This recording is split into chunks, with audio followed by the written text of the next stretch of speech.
अतः 6वां अध्याय। भगवान विष्णु का इंद्र को वृत्रासुर से संधि का परामर्श देना। ऋषियों की मध्यस्थता से इंद्र और वृत्रासुर में संधि। इंद्र द्वारा छल पूर्वक वृत्रासुर का वध। व्यास जी बोले, इस प्रकार वर प्राप्त उन देवता और तपस्वी ऋषिगणों ने परस्पर मंत्रणा करके वृत्रासुर के उत्तम आश्रम के लिए प्रस्थान किया। वहाँ तेज से प्रकाशमान वृत्रासुर को देखा, जो तीनों लोकों को भस्मसात करने और देवताओं को निगल जाने के लिए उद्धत प्रतीत होता था। ऋषियों ने वृत्रासुर के समीप जाकर देवताओं की कार्य सिद्धि के लिए उससे सामनीतिपूर्ण तथा रसमय प्रिय वचन कहा। ऋषि बोले, सब लोगों के लिए भयंकर है महाभाग वृत्रासुर, आपने इस संपूर्ण ब्रह्मांड को व्याप्त कर लिया है, परंतु इंद्र के साथ आपका वैर आपके सुख को नष्ट करने वाला है।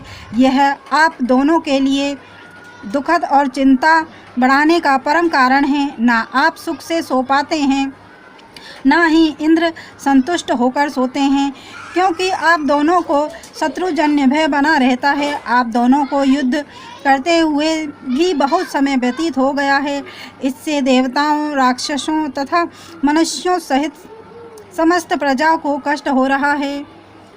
इस संसार में सुख ही ग्राह्य है और दुख सर्वथा त्याज्य है। यही परंपरा है। वैर करने वाले को सुख नहीं प्राप्त होता, यह निश्चित सिद्धांत है। इसलिए युद्ध प्रेमी वीर इंद्रिय सुख को नष्ट करने वाले युद्ध की प्रशंसा करते हैं, किंतु श्रृंगार रस के प्रेमी विद्वान उसकी प्रशंसा नहीं करते। पुष्पों से भी युद्ध नहीं करना चाहिए, फिर तीक्ष्ण बाणों की तो बात ही क्या है।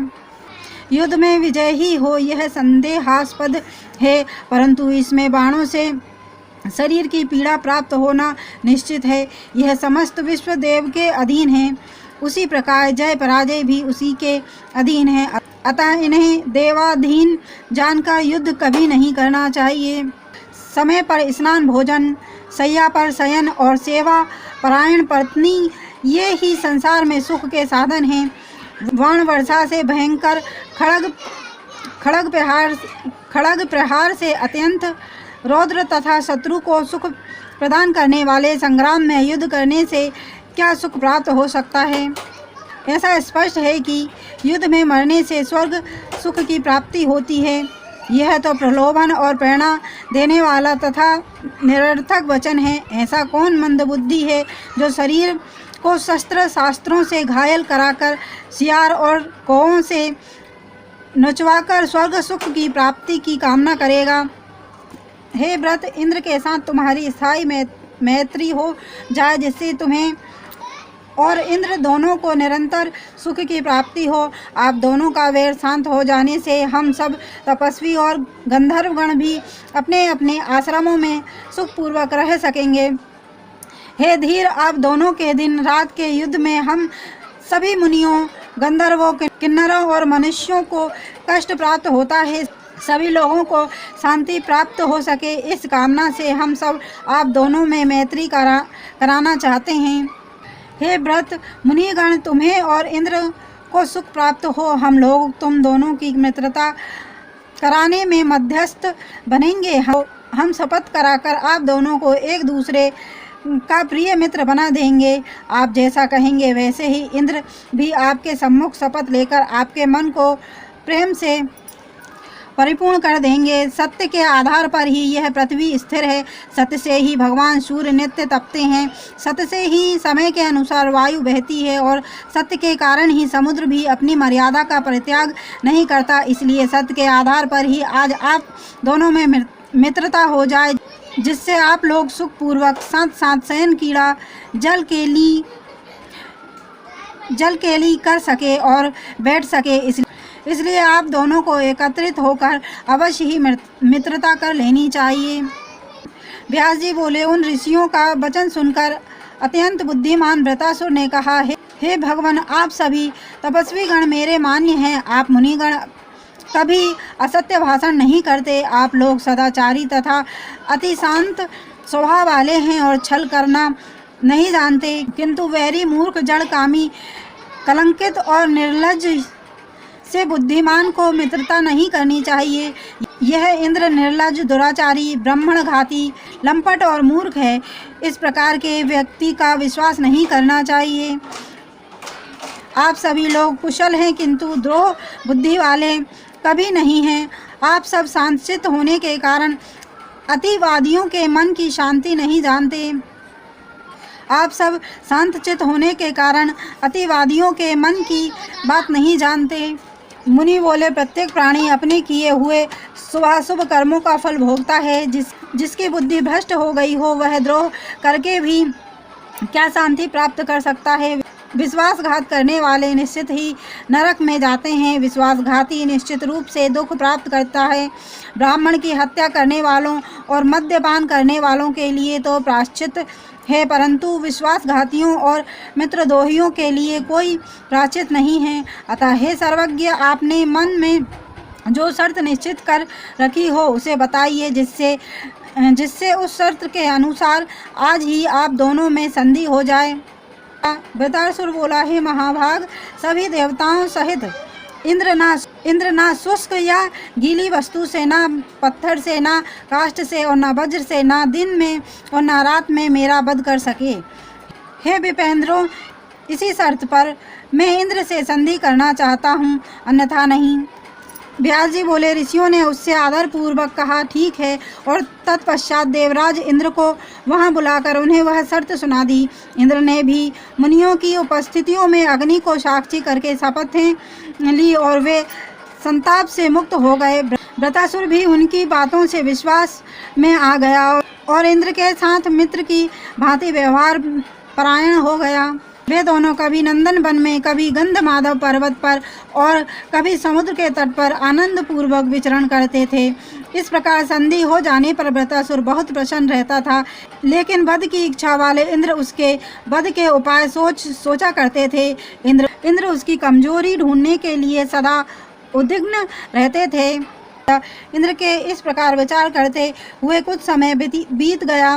वृत्रासुर को अत्यंत क्रूर इंद्र पर अत्यधिक विश्वास हो गया। इस प्रकार संधि के कुछ वर्ष बीत जाने पर इंद्र ने मन ही मन वृत्रासुर के मरण का उपाय सोच लिया।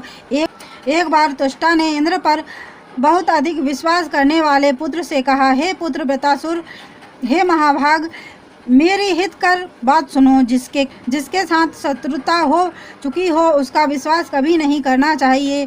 इंद्र तुम्हारा शत्रु है, वह दूसरों के द्वारा तुम्हारे गुणों में सदा दोष ढूंढा करता है। वह सदा लोभ में उन्मत्त रहने वाला, सबसे द्वेष रखने वाला, दूसरों का दुख देखकर सुखी रहने वाला, पर स्त्रीगामी, पाप बुद्धि, कपटी, छिद्रान्वेषी, दूसरों से द्रोह करने वाला, मायावी और अहंकारी है। जिसने कि एक बार माता के उदर में प्रवेश करके उसके गर्भ को 7 भागों में काट डाला, तब उन्हें रोते देखकर उस निर्दयी ने उनके भी पृथक पृथक 7 भाग कर दिए। इसलिए हे पुत्र, उस पर किसी प्रकार भी विश्वास नहीं करना चाहिए। हे पुत्र, पाप करने वाले को दोबारा पाप करने में क्या लज्जा।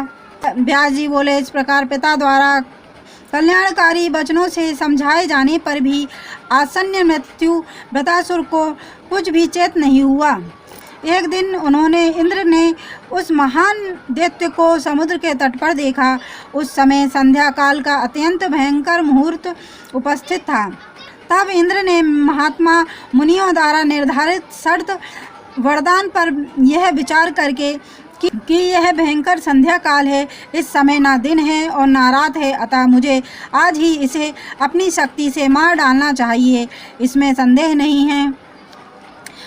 यहाँ एकांत है और यह अकेला है तथा समय भी अनुकूल है। ऐसा विचार कर उन्होंने अपने मन में अविनाशी भगवान श्री हरि का स्मरण किया। स्मरण करते ही पुरुषोत्तम भगवान विष्णु वहाँ अदृश्य रूप से आ गए और वे प्रभु श्री हरि इंद्र के वज्र में प्रविष्ट होकर विराजमान हो गए। तब इंद्र वृत्रासुर को मारने की युक्ति सोचने लगे कि सभी देवताओं तथा दानवों से सर्वथा अजय इस शत्रु को युद्ध में कैसे मारूं। यदि छल करके इस महाबली को आज नहीं मारता तो इस शत्रु के जीवित रहते किसी भी प्रकार कल्याण नहीं है। इंद्र ऐसा विचार कर ही रहे थे, तभी उन्होंने समुद्र में पर्वत के समान जल फेन को देखा। यह ना सूखा है ना गीला है और यह ना तो कोई शस्त्र है। ऐसा विचार कर इंद्र ने उस समुद्र फेन को लीलापूर्वक उठा लिया। तदंतर उन्होंने परम भक्ति पूर्वक पराशक्ति जगदम्बा का स्मरण किया। तब स्मरण करते ही देवी ने अपना अंश उस फेन में स्थापित कर दिया। इंद्र ने भगवान श्री हरि से युक्त वज्र को उस फेन से आवृत कर दिया और उस फेन से आवृत वज्र को वृत्रासुर के ऊपर फेंका। उस वज्र के अचानक प्रहार से वह पर्वत की भांति गिर पड़ा।